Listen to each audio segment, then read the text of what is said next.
13 अगस्त 1947 ये all India radio Lahore है। आप हमारे अगले ऐलान का इंतजार कीजिए।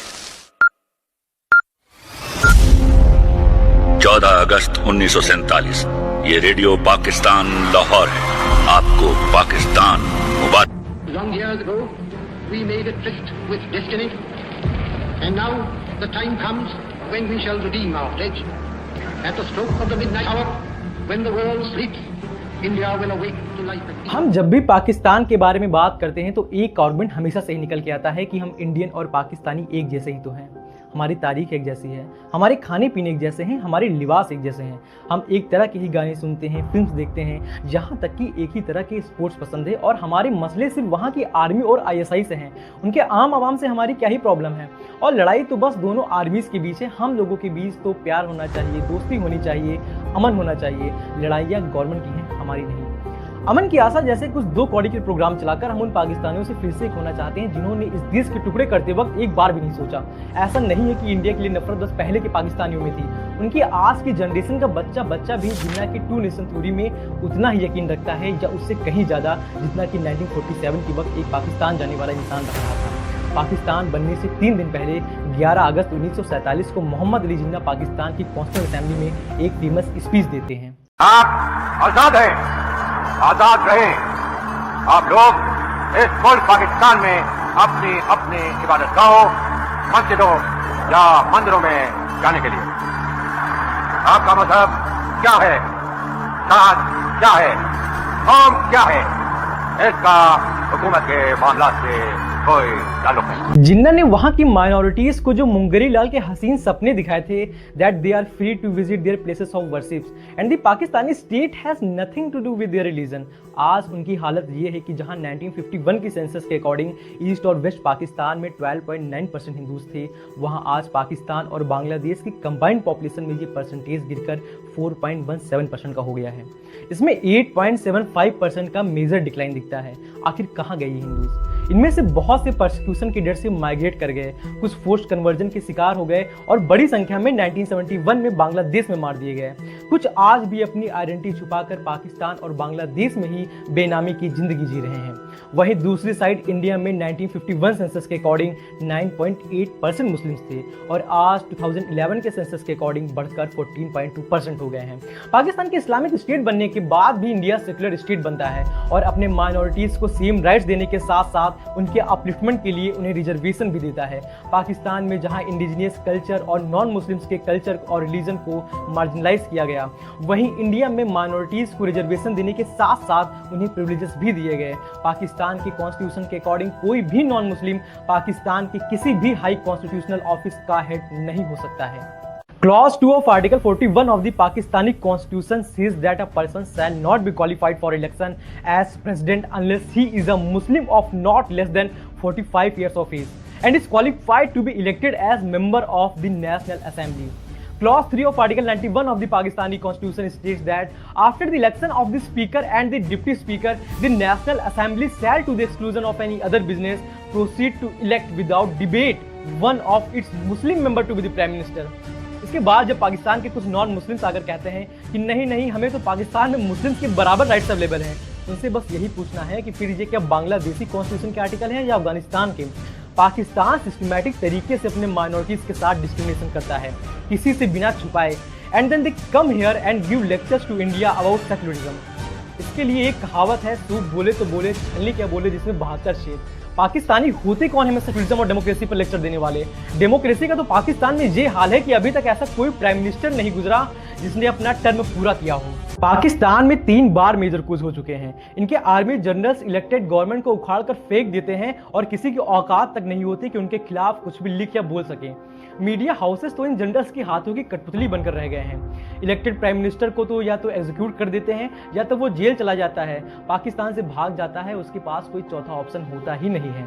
1958 में जनरल अयूब खान, 1977 में जनरल जियाउल हक, 1999 में परवेज मुशर्रफ और अभी इनडायरेक्टली इमरान खान को हटाकर आसिम मुनीर ने पाकिस्तान की गवर्नमेंट को टेक ओवर कर लिया है। 1977 में तो जियाउल हक ने sitting prime minister Zulfikar Ali Bhutto को हटाकर उसको फांसी तक दे दिया था और फिर आवाम का गुस्सा शांत कराने के लिए और अपनी हीरो इमेज क्रिएट करने के लिए ये जनरल्स इंडिया में अटैक्स करवाकर 2-3 दिन की छोटी मोटी वॉर करके प्रोपेगेंडा फैलाकर पाकिस्तानी आवाम को ये महसूस करा देते हैं कि हम हैं तो पाकिस्तान इंडिया से बचा हुआ है, वरना ये हमारा वजूद ही मिटा देंगे। रिसेंटली पहलगाम का अटैक आसिम मुनीर ने इसीलिए कराया क्योंकि इमरान खान के जेल जाने के बाद पाकिस्तान का एक बड़ा सेक्शन आर्मी के खिलाफ हो गया था और इसी गुस्से को कम करने के लिए आसिम मुनीर ने यह अटैक कराया और इसमें वो सक्सेसफुल भी रहा। के बाद भी इंडिया में कुछ सो कॉल्ड इंटेलेक्चुअल आर्गुमेंट देते हैं कि हम सेम ही तो हैं, सेम खाना खाते हैं, सेम पानी पीते हैं, सेम ही कल्चर है। और रही बात पाकिस्तान की, तो our issue is only with their army and ISI, not with their so called innocent people. I just have one simple question for them. Do the officers of Pakistani army and ISI come from Mars? Pakistan की army और ISI वहाँ के लोगों से ही बनी है ना, वो कोई आसमान से तो आए नहीं है। उनकी आर्मी उनके आवाम के टैक्स पर ही चलती है और वहाँ के लोग उनके हर एक्शंस को सपोर्ट करते हैं। आखिरकार पाकिस्तान के कितने ही लोग हैं जो अपनी आर्मी और आईएसआई द्वारा इंडिया में किए गए अटैक्स को कंडेम करके उन्हें क्रिटिसाइज करते हैं? बहुत कम। जिन्होंने ये करने की कोशिश की भी, या तो वो जन्नत में बैठे या जेल में। See the difference between the constitution of India and the Pakistan. This is the first line of preamble of Pakistani constitution. Where is the sovereignty over the entire universe belongs to Almighty Allah alone, and the authority to be exercised by the people of Pakistan within the limits prescribed by him is a sacred trust. And the last line, wherein the principles of democracy, freedom, equality, tolerance and social justice as enunciated by Islam shall be fully observed. ये है पाकिस्तान के constitution का preamble. इसको पढ़कर आपको तुरंत समझ आ जाएगा कि इस कंट्री की मेंटालिटी क्या है। इस कंट्री का पूरा सिस्टम ही बस वहाँ की मेजॉरिटी रिलीजन के इंटरेस्ट को ध्यान में रखकर ही बनाया गया है। Now read the preamble of Indian constitution. We the people of India having solemnly resolved to constitute India into a sovereign, socialist, secular, democratic republic, and to secure to all its citizens justice, social, economic and political, liberty of thought, expression, belief, faith and worship, equality of status and of opportunity, and to promote among them all fraternity, assuring the dignity of the individual and the unity and integrity of the nation. This is the preamble of Indian Constitution. It sees everyone as equal, no one is above and no one is below. It gives equal rights to everyone, no matter their religion, race, caste or gender. Pakistan में blasphemy के नाम पर लोगों को मार देना normal है। अगर उनको लगा कि आपके किसी भी वर्ड या एक्शन से उनके रिलीजियस सेंटिमेंट्स हर्ट हो रहे हैं तो वो आपको वही मार देंगे, और ये लीगल भी है। कोर्ट में जज भी कुछ नहीं कर सकता। अभी कुछ समय पहले लाहौर में एक लड़की ने ऐसे कपड़े पहने थे जिसपे बस अरबिक में कुछ लिखा था और वहां के लोगों को लगा कि वो कुरान की आयतें हैं। बस इसी बात पर वहां सबने उसे मारने के लिए घेर लिया। वो तो तुरंत पुलिस आ गई और किसी तरह एक लेडी ऑफिसर ने उसकी जान बचा ली, वरना वो मॉब उसे वहीं मार देती। ब्लास्फेमी के नाम पर पाकिस्तान में लोगों को मारना बिल्कुल नॉर्मल है। अब बात करते हैं पाकिस्तान आर्मी की। पाकिस्तान की आर्मी इतनी घटिया है कि 1971 की वॉर में ऑपरेशन सर्च लाइट के दौरान इस आर्मी ने जनरल टिक्का खान के ऑर्डर पर 2 से 4 लाख बंगाली औरतों का रेप किया था। आपने लास्ट टाइम कब सुना था कि इंडियन आर्मी ने कोई ऐसा काम किया हो? इसके बाद पाकिस्तान के लोग उठते हैं और आकर आर्गुमेंट देते हैं कि मुक्ति बाहिनी को तो इंडियन आर्मी और रॉ ने ट्रेन किया था। हाँ, किया था मुक्ति बाहिनी को रॉ ने ट्रेन, उनको लड़ना सिखाया, उनको हथियार पकड़ाए, लेकिन उनके अंदर के जज्बे को इंडियन आर्मी या रॉ ने नहीं भरा था। मुक्ति बाहिनी 2 लाख बंगाली औरतों की चीख से बनी थी। और ये बातें क्या करते हैं कि हम शहीद हो जाएंगे पर कभी हथियार नहीं डालेंगे। Navy and Air Force laid down their arms. It was a somewhat theatrical event. General Gundahv Nagra assured the officers that they would be treated with the utmost correctness according to the Geneva Convention. We shall provide all protection and safety. No measures of reprisals will be taken. Free boarding, matching, medical facilities will be provided to you all and all your rank. Then, on the command of their own senior officer present, General Mohammed Jamshed, the leaders of Pakistan's defeated army laid their pistols, Sten guns and rifles on the grass in the final token of surrender. ये कौन लोग हैं जो हथियार डाल रहे हैं? 1971 की वॉर में 93,000 पाकिस्तानी सोल्जर्स ने सरेंडर किया था। वर्ल्ड वॉर 2 के बाद होने वाला सबसे बड़ा सरेंडर था ये। See this article. 65 साल की ये बांग्लादेशी वुमेन उस समय को याद करते हुए बताती है कि हम वहाँ लाशों की तरह एक दूसरे के बगल में पड़े थे। एक ही कमरे में शायद 20 या 30 लोग थे। हमने सिर्फ तभी दिन का उजाला देखा जब दरवाजा चरमरा कर खुलता और आर्मी के लोग अंदर आते और फिर हमारे साथ बलात्कार शुरू हो जाता। ये है इस्लामिक रिपब्लिक ऑफ पाकिस्तान की सो कॉल्ड ग्रेट आर्मी। और इसका मोटो क्या है? ईमान, तकवा, जिहाद फी सबीलिल्लाह। और फिर कुछ लोग पाकिस्तान की इस घटिया बेईमान आर्मी को इंडियन आर्मी से कंपेयर करते हैं। आर यू मैड और व्हाट? 1971 की ऑपरेशन सर्च लाइट की जांच के लिए जब 3 मेंबर्स की एक कमीशन बनता है जिसके head chief justice of Pakistan Mujibur Rahman होते हैं, पाकिस्तान आर्मी के लेफ्टिनेंट कर्नल अजीज अहमद खान बयान देते हैं कि पाकिस्तानी आर्मी के सोल्जर्स कहा करते थे कि जब कमांडर ही रेपिस्ट है तो उन्हें कैसे रोका जा सकता है।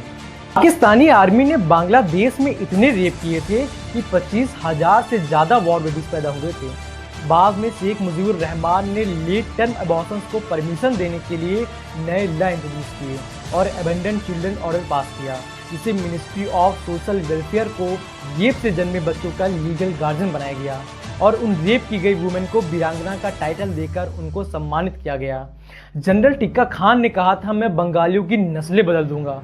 1971 वॉर के दौरान पाकिस्तानी आर्मी ने 3 मिलियन से ज़्यादा बांग्लादेशियों को मौत के घाट उतार दिया था और उनमें भी इनके मेन टारगेट्स हिंदूज थे, जिनको इन्होंने चुन चुन की मौत के घाट उतार दिया। पाकिस्तान के स्कूल की बुक्स पढ़कर आपको समझ आएगा कि कैसे पाकिस्तान के बच्चे बच्चे में हिंदुओं के लिए जहर भरा जाता है। 11th क्लास की पाकिस्तान स्टडीज़ के नाम से चलने वाली बुक की ये लाइन पढ़िए, The Muslims had lived with the Hindus as neighbors and compatriots for about 1,000 years. On the basis of their experience, they could not expect good neighborly treatment from the extremist Hindus, who had already made it clear that the Muslims had no place in India. They should either embrace Hinduism or quit India.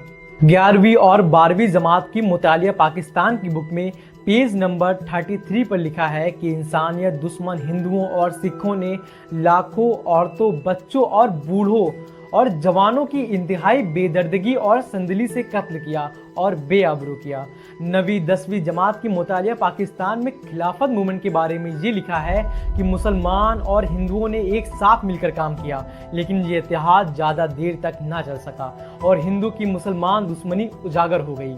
Pakistan school books इसी तरह के कचरे से भरी पड़ी हैं। इससे आपको पता चलेगा कि कैसे पाकिस्तान में छोटे छोटे बच्चों के अंदर सिस्टमैटिक ढंग से नॉन मुस्लिम्स और मेनली हिंदूज के लिए जहर भरा जाता है। क्या आप इमेजिन कर सकते हैं कि इस तरह की लाइंस किसी नॉन हिंदू कम्युनिटी के लिए एनसीईआरटी या अदर इंडियन स्टेट बोर्ड्स में लिखी हो? कभी नहीं। पाकिस्तान के लोगों का माइंडसेट इतना सड़ा हुआ है कि अटल बिहारी वाजपेयी जब 1999 में पाकिस्तान विजिट करते हैं तब वो मीनारे पाकिस्तान भी जाते हैं और उनके लौटने के बाद मीनारे पाकिस्तान को लिटरली धुलवाया जाता है, क्योंकि इन पाकिस्तानियों का मानना है कि अटल बिहारी वाजपेयी एक काफिर हैं और एक काफिर के वहाँ जाने से वो जगह नापाक हो गई थी। मतलब क्या आप कभी इमेजिन कर सकते हैं कि इंडिया में किसी फॉरेन कंट्री का head of state India gate को विजिट करे और उसके जाने के बाद इंडिया गेट को गंगा जल से धुलवाया जाए? ये है पाकिस्तान। पाकिस्तान को हमेशा से ये लगता आया है कि इंडिया ने पाकिस्तान के वजूद को कभी माना ही नहीं, उसने कभी पाकिस्तान को एक सेपरेट नेशन कंसीडर ही नहीं किया। ये जितनी भी बातें मैंने आपको बताई, इन सब के पीछे का अगर सबसे बड़ा रीजन है तो वो है पाकिस्तानी आर्मी और ISI। ये दुनिया की इकलौती आर्मी है जो बिजनेस करती है। साबुन, तेल, जमीनें बेचते हैं ये लोग। पाकिस्तानी आर्मी कभी नहीं चाहेगी कि पाकिस्तान और इंडिया के अच्छे रिलेशन हो, क्योंकि अगर इंडिया पाकिस्तान के अच्छे रिलेशन होंगे तो पाकिस्तान की आवाम इनसे सवाल करेगी कि जब इंडिया से कोई खतरा है ही नहीं तो हम क्यों ये 6 लाख की आर्मी को पाल पोस रहे हैं? आखिर किसके लिए है ये इतनी बड़ी आर्मी जिस पर GDP का सबसे बड़ा शेयर खर्च होता है? इसीलिए जब भी इंडिया पाकिस्तान के रिलेशन अच्छे हो रहे होते हैं तो पाकिस्तान की आर्मी इंडिया में कोई ना कोई अटैक करवा ही देती है। 1999 की अटल बिहारी वाजपेयी की विजिट के बाद कारगिल हो जाता है। 2007 के आसपास जब इंडिया पाकिस्तान के रिलेशन नॉर्मलाइजेशन की तरफ बढ़ रहे होते हैं तो 2008 में मुंबई अटैक हो जाता है। 2015 में नरेंद्र मोदी के पाकिस्तान विजिट करने के बाद पठानकोट एयरबेस पर अटैक हो जाता है। ये सारे अटैक्स पाकिस्तानी आर्मी ने सिर्फ इसीलिए करवाए क्योंकि इंडिया और पाकिस्तान की फ्रेंडशिप उनके इंटरेस्ट में है ही नहीं। पाकिस्तान की आर्मी का वजूद ही इंडिया और हिंदू दुश्मनी पर टिका हुआ है। Yet some people in India argue that Indians and Pakistanis are the same, sharing a common culture and history, and that our problems are only with their army and ISI. However, this argument fails to acknowledge that the Pakistani army and ISI are made up of its own people, funded by their taxes. The truth is the two countries are fundamentally different. While India is a secular, democratic republic that offers equal rights to all citizens, Pakistan is a country with a constitution that states sovereignty belongs to Allah alone and reserves high constitutional offices like the Prime Minister and the President for Muslims only. Furthermore, Pakistan's educational system systematically instills hatred for non-Muslims, particularly Hindus, in children. This deep-seated animosity, which is a cornerstone of the Pakistani army's existence, make true friendship between the two nations an impossible goal. पर तुम क्या जानो आजादी क्या होती है, तुम्हें मुफ्त में मिली न कीमत गई चुकाई। अंग्रेजों के बल पर 2 टुकड़े पाए हैं, मां को खंडित करते तुमको लाज ना आई। धमकी जिहाद के नारों से हथियारों से कश्मीर कभी हथियार लोगे ये मत समझो। हमलों से अत्याचारों से संहारों से भारत का शीश झुका लोगे ये मत समझो।